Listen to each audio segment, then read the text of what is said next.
tentang iman. Dasar ya, nanti iman, tauhid, cuma dengan pemahaman yang dalam, tidak seperti yang kita hafalkan selama ini. Itu bedanya ulama sama kita. Kita itu kan selama ini seolah-olah ngerti iman itu apa, Islam itu apa, tauhid itu apa.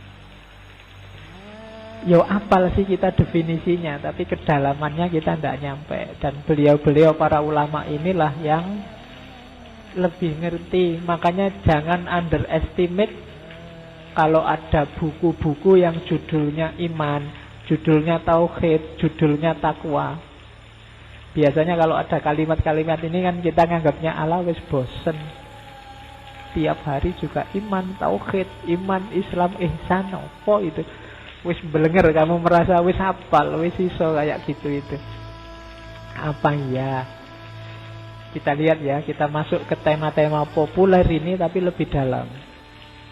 Yang pertama katanya Syekh Arsad, ingatlah esensinya iman itu tasdik, pembenaran dalam hati. Selama ini kita menghafalkannya iman itu keyakinan dalam hati, ikrar dalam lisan, dilaksanakan dalam perbuatan. Iya, itu tidak salah. Cuma esensinya adalah keyakinan dalam hati. Apa ucapan sama perbuatan tidak masuk, Pak? Boleh masuk.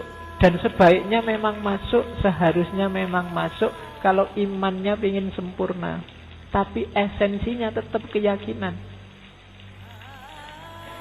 Jadi ucapan sama perbuatan itu penyempurna, tidak esensial. Kenapa? Kenapa tidak esensial? Karena orang bisa nggak mengucapkan. Kalau pengucapan juga esensial, berarti yang belum mengucapkan belum beriman. Orang bisu gimana? Orang tidak iso bahasa Arab, tidak bisa ngomong gimana? Anak kecil gimana? Kamu yang tidak fasih gimana? Tidak. Kamu boleh mengikrarkan. Pengamalan juga begitu. Kalau pengamalan masuk kategori iman, orang yang tidak mampu gimana? Orang yang pinginnya sholat tapi urung hafal, Fatihahnya nggak hafal, caranya nggak ngerti. Apa kita anggap dia belum beriman? Maka katanya Syekh Arsad, ndak, iman itu esensinya tasdik, keyakinan. Yang keyakinan ini dimanifestasikan, disempurnakan oleh kata-kata dan perbuatan. Ndak boleh sebaliknya. Nggak boleh diucapkan dengan kata, dilaksanakan dalam perbuatan, nanti keyakinannya belakangan. Ndak boleh dibalik. Sudah syahadat, sudah Pak, yakin benar Allah itu ada. Tidak tahu Pak, itu kan. Oh ya berarti belum beriman. Sudah sholat, sudah diterima nggak? Kira-kira sholat itu ketemu siapa? Tidak tahu ya. Biasanya sholat ya sholat aja. Tidak yakin isinya sholat apa saya juga. Itu berarti imannya nggak ada, esensinya nggak ada. Jadi esensinya itu keyakinannya. Jadi cintanya dulu, baru apel, baru WA, baru kirim surat. Nggak bisa dibalik. Meskipun kamu apel, kamu kirim surat, kamu mention tiap hari, tapi sebenarnya nggak ada rasa di sini, itu nilainya nggak ada. Gitu loh. Harus ada isinya dulu, esensinya dulu, yakin dulu. Orientalis itu beberapa masuk ke Islam, nyamar, ya sholat, ya haji, kayak senu orgronya, tapi tidak ada keyakinan di dalamnya. Itu acting, itulah pencitraan. Jadi kalau kamu bingung pencitraan, pencitraan adalah kata-kata dan perbuatan tanpa keyakinan, tidak muncul dari dalam. Nah, jadi katanya Syekh Arsad, esensi iman itu tasdik.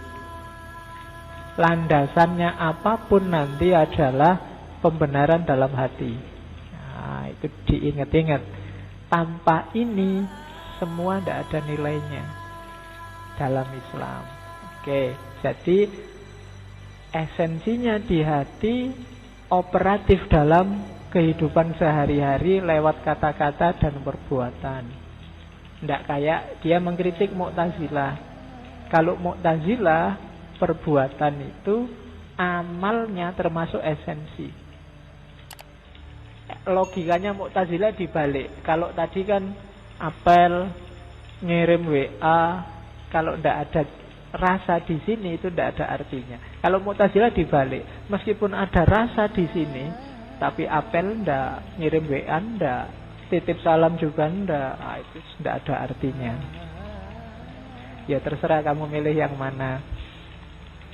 Jadi ada cinta di sini tanpa WA, tanpa mention, tanpa antar jemput, ndak apa-apa. Atau ndak ada cinta tapi kamu WA, kamu mention, kamu antar jemput.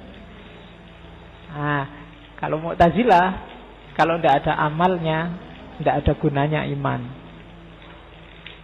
Kalau di kita, cintanya dulu, imannya dulu, amalnya itu manifestasi. Amal ini kan bisa iya, bisa enggak, tergantung situasi. Tapi kalau keyakinan harus ada, enggak boleh enggak. Jadi ini yang kemarin cuma kita apalkan saja. Pokoknya iman itu tasdikun bil qalbi wa iqrarun bil lisan wa amalun bil jawarih. Kalau itu level tidak setara. Jadi tasdiknya dulu, setelah itu baru ngukur kata-kata dan perbuatannya. Oke. Itu dasar yang pertama. Terus, nah, setelah itu, karena ini kita ngambil dari Kanzul Ma'rifah, yang kita lakukan apa? Taqarrub. Kalau yakin sudah, yuk kita mendekat yang kita yakini. Namanya taqarrub. Nanti dalam teorinya Syekh Arsyad, taqarrub itu ada dua gaya. Ada gaya murid, ada gaya murad. Murid itu dari kita. Aku ingin mendekat ke Allah, aku ingin akrab sama Allah, aku ingin jatuh cinta pada Allah, aku ingin, itu murid namanya. Dari kita, gerennya dari kita. Terus kita naik. Semoga upayamu jadi murid melahirkan murad. Karena kalau tidak melahirkan murad, berarti kamu belum sukses kemuritannya. Murad itu apa? Akhirnya balik, Allah juga menginginkanmu. Kamu ingin pada Allah, yang kedua Allah menginginkanmu. Makanya dalam teorinya Syekh Arsyad, makom murad ini lebih tinggi daripada makom murid. Cuma kita jangan GR bahwa sekarang saya sudah murad, Pak. Enggak cuma murid. Kalau kamu ngomong gitu berarti belum. Berarti masih murid. Ya enggak apa-apa kamu merasa masih murid. Semoga nyampe ke murad. Murid itu semacam makom yang kita usahakan. Kalau murad itu kayak akhwal, dikasih oleh Allah. Jadi kita mendekat ke Allah, ya itu kan kayak bunyinya hadis. Katanya Allah, kalau engkau mendekat selangkah, aku mendekat 2 langkah, 10 langkah, 100 langkah. Ketika murid jadi murid, kamu sukses, pasti kamu akan jadi murad. Kalau kamu mencintai Allah, Allah jauh lebih cinta padamu, percayalah. Tapi kalau kamu tidak cinta, ya Allah bukan tidak cinta, menunggu cintamu. Ya, karena cintanya Allah itu sejati. Tidak mungkin Allah sempat tidak cinta padamu. Hanya engkau yang tidak tahu kalau dicintai oleh Allah. Oke, jadi dekat dengan Allah berdasarkan usaha kita, itu taqarrub jenis pertama. atau dekat dengan Allah karena Allah sendiri yang menginginkan kita dekat dengannya. Makom yang kedua namanya murad, yang pertama namanya murid.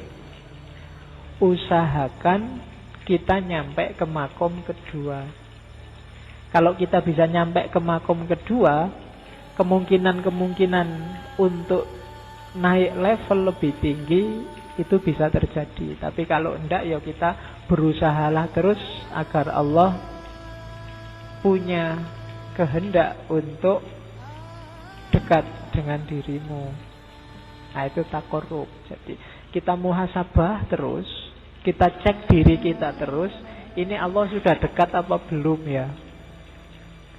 Kalau Allah belum dekat, itu bukan karena Allah nggak mau mendekat, tapi kamu sendiri yang menjauh dari Allah.